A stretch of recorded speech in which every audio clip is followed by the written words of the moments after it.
আল্লাহ কার রিজেক কই লেখিয়া রাখছেন এটা একমাত্র আল্লাহই জানেন। হ্যালো এভরিওয়ান, আসসালামু আলাইকুম। আজকে আপনারা লগে শেয়ার করলাম আমি আমার বোনের বাড়ি যারাম, তো যাওয়ার পথে প্রথমেই শুরু করছি আপনারা লগে শেয়ার করতাম করি ভিডিও করা। তো দেখুন আমরা বারোই গেছি ব্যাগুগ লইয়া, বারোইয়া দেখুন রাত্রের বেলা ওটার লাগে আমি বেশি ভিডিও করছি না, অল্প অল্প ভিডিও করছি।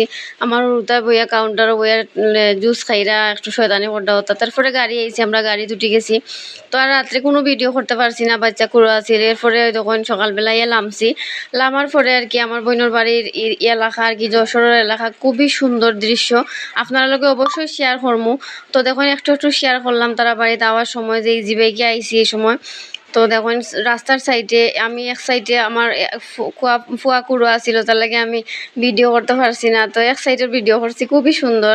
তারপরে তখন তার বাড়ির সামনে আইছি, তো বৃষ্টি দেওয়ার তো একবারে ঘরের সাইডে আইছে না গাড়ি লইয়া। এরপরে আওয়ার পরেই তাই খানি দিলাইছে। তো দেখুন বুনা খিচুড়ি করছে আর ডিম ভাজি।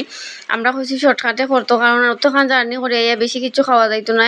তো ডিম ভাজি দিয়া বুনা খিচুড়ি লগে শসা পেঁয়াজ কাঁচামরিচ লেবু সবটা দিয়ে আলহামদুলিল্লাহ খুবই মজা হয়েছে। সব ভালো থাকেন, আল্লাহ হাফেজ।